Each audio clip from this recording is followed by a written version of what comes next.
Why humans have become so stupid to destroy the natural systems.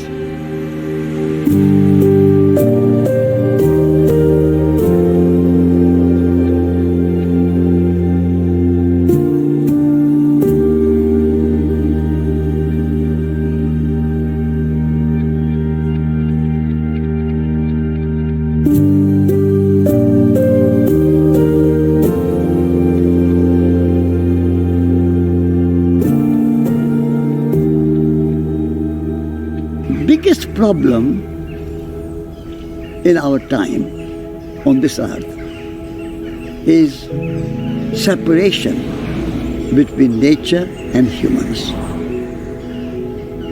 And this separation is causing the environmental crisis, the climate change crisis, the biodiversity diminishing, and the oceans polluted, the rivers polluted.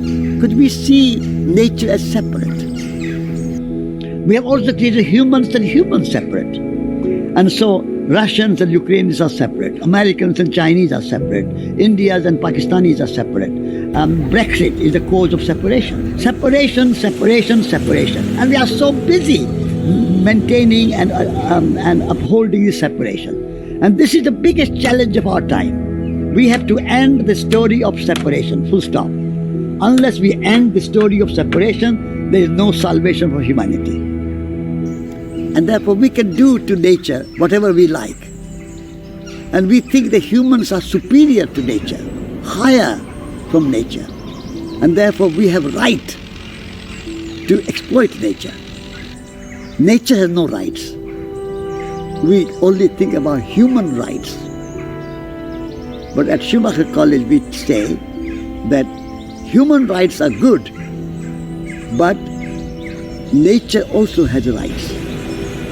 Rights of the earth are as important as human rights. When we say nature, we don't think of humans.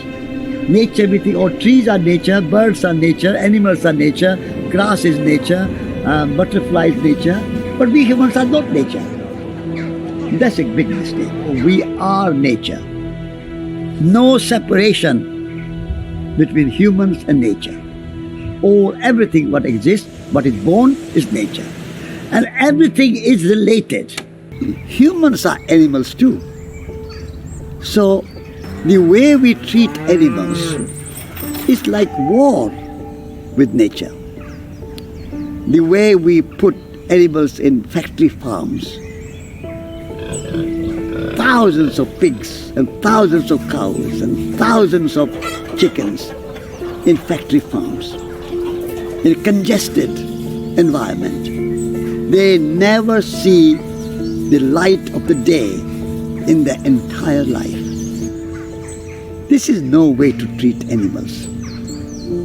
We have to be kind and compassionate to animals. Animals should be free to roam around in nature.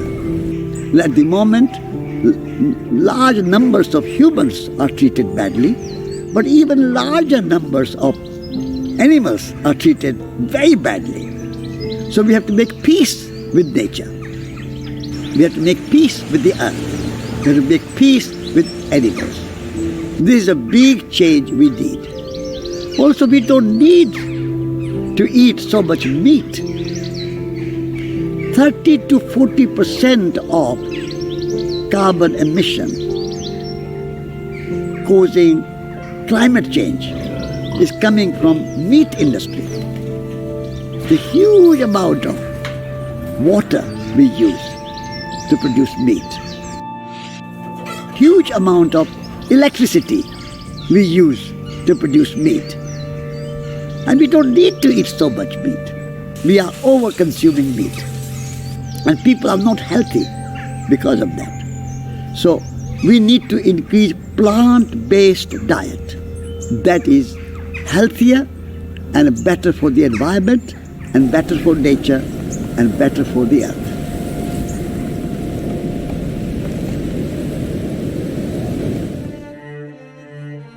The COVID crisis has come because humans have been increasingly encroaching the wildlife. If we want to avoid similar situation like we have just gone through COVID in the future, then we need to reduce our impact on the wildlife and live within our limits.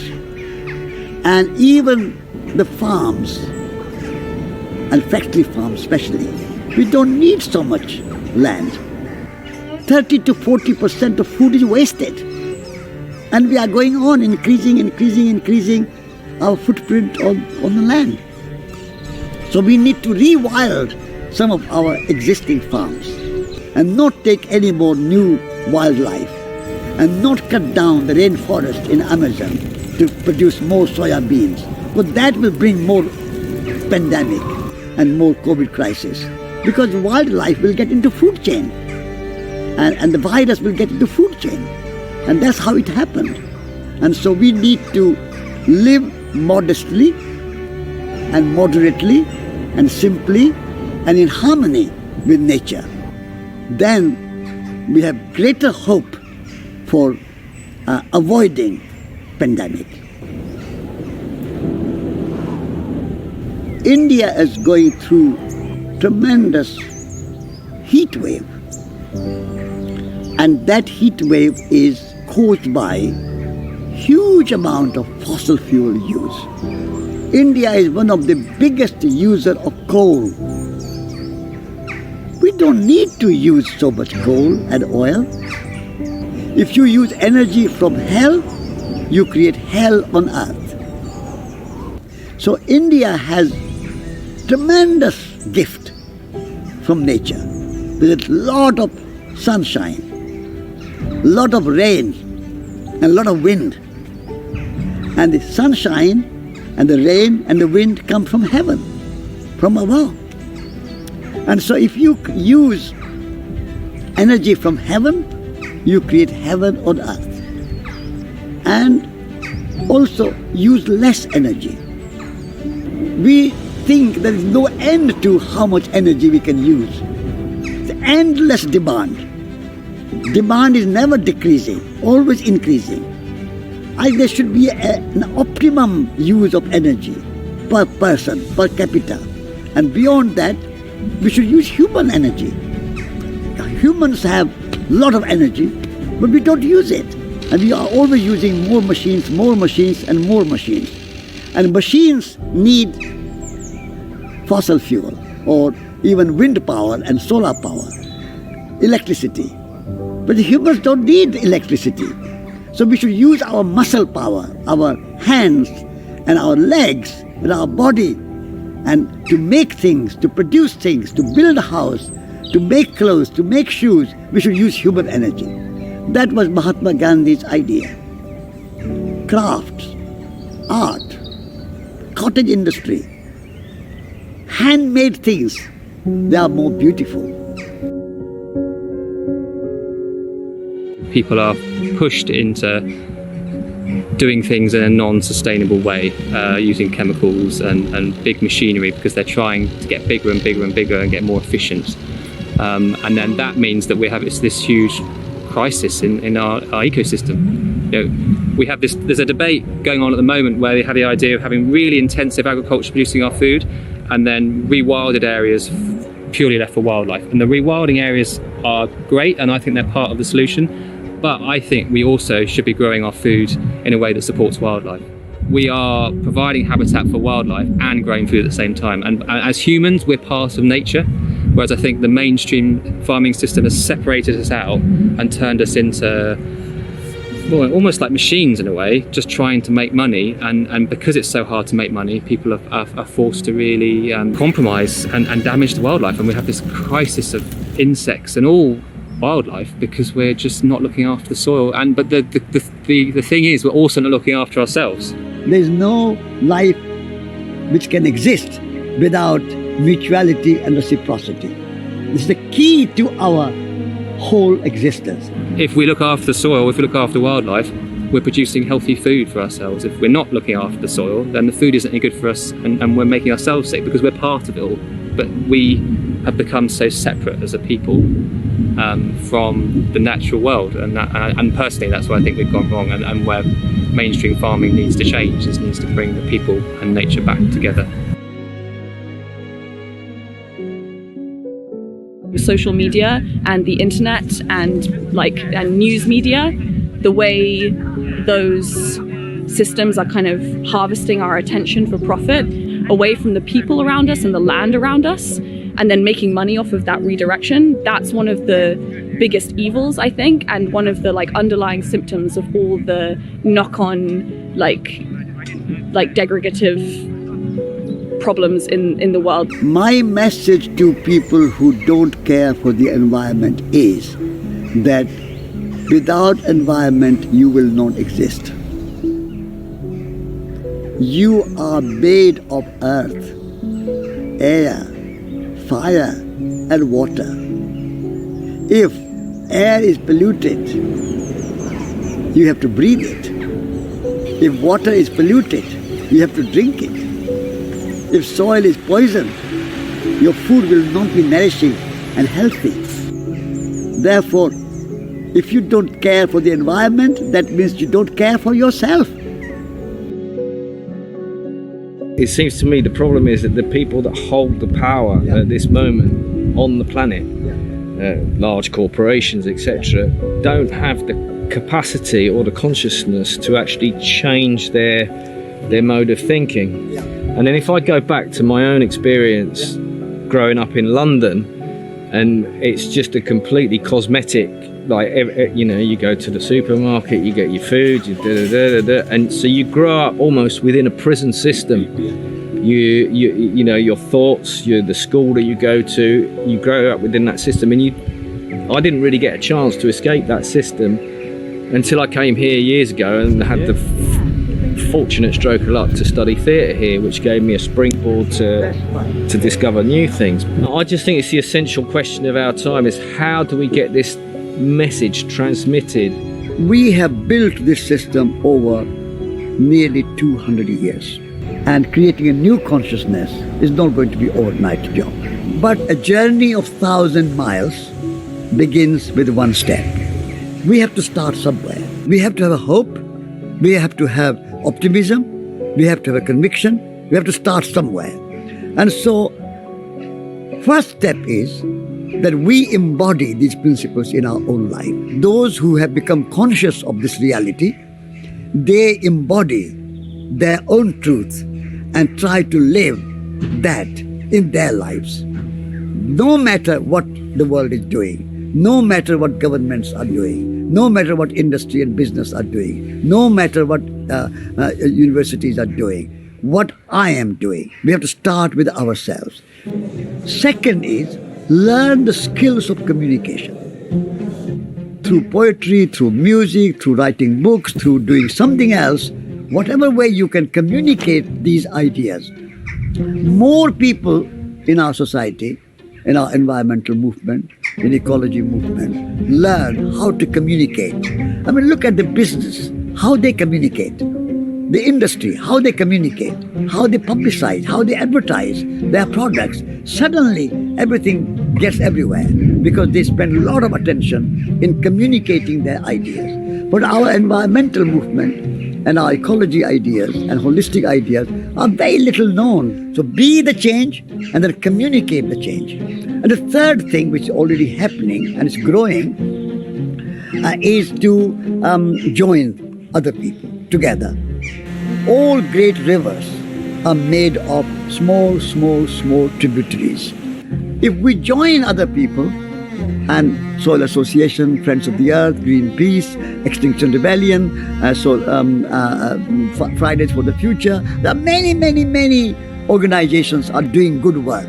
Organic farming, whole foods. So whatever you are doing, your action are not just for you to see the results in your lifetime, a change in your lifetime, but hopefully the next generation, the generation of Greta Thunberg, and even after her, the next generation coming, they will benefit from this ecological, holistic perspective and a movement. And the world, hopefully, fingers crossed, will be a little bit better than what we have today.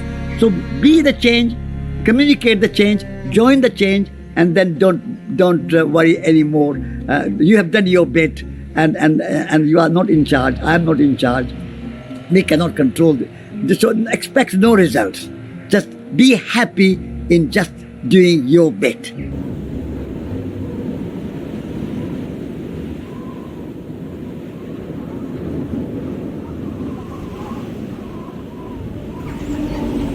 My heart is saddened and full of sorrow, and sometimes tears roll through my eyes when I see what industrial system is doing to our precious planet Earth. Why are we polluting our oceans with plastic? When I see rivers being polluted with sewage, I'm very sad. And when I see carbon being emitted into the atmosphere and causing global warming and climate change, my heart is very saddened. But my sadness does not hold me back from action. When I see all these damaging things happening, I'm sad, but from that sadness, I become active. There is a difference between wishful thinking and activism.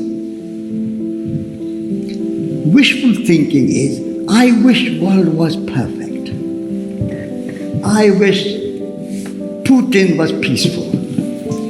I wish. That wish is not enough. World is not a perfect place. From the time of the Buddha, from the time of Jesus Christ, from the time of Mahatma Gandhi, from the time of Emily Pankhurst and Simone de Beauvoir, time has always been difficult. And at the difficult time, the great activists rise to the challenge and become resilient and strong and fearless and act to make things better. When everything is going good and everything is working according to your wish and you are happy, but can you remain happy, engaged, resilient, committed, even when things are not going as you want them to go? Because that is the real test of your activism, real test of your resilience, and real test of your love. Because it's easy to love somebody who loves you. But Jesus Christ did not ask you to love somebody who loves you. Jesus Christ asked you to turn the other cheek and love somebody who slaps you. And say, please slap me again on this side. So, can you wish happiness and wisdom to someone who is hurting you?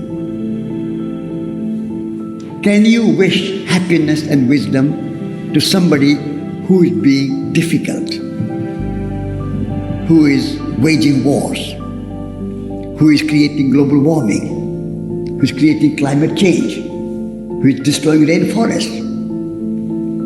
What do you do at that time? We have many great examples of leaders who showed that resilience in the history. Without hatred. They were active without hatred. Things are changing. We should not be pessimistic. I'm not a pessimist. I'm an optimist. I act because I have a hope. If I have no hope and no optimism, I will not be in activism. To be an activist, you have to be an optimist. And therefore, change is coming. More and more people are embracing renewable energy. more and more people are embracing organic farming. More and more people are enjoying wholesome food rather than junk food. So even though this movement may seem small, but it's a growing movement. It's around the world movement. And young people are particularly asking for a new way of being, a new way of doing, a new way of relating to the earth, so that human presence is not dominant and human presence is not damaging nature, but human presence and the presence of nature should go hand in hand together in harmony. So things are changing, and therefore I'm not thinking that what we do if things don't change, because I'm an optimist. Things will change, and we have to make sure that things change, and we have to change them, because the system we have today is made by humans. What is made by humans can be changed by humans. It's not God-given system we have. So we need to bring back beauty, sustainability, and regenerative agriculture, and regenerative culture altogether. So change must come, and we have to bring transformation in our consciousness, and transformation in our economics and politics and business and industry. If we don't do that, then Earth will be in peril and humanity will be in peril. So to save humanity and to save ourselves, we must change.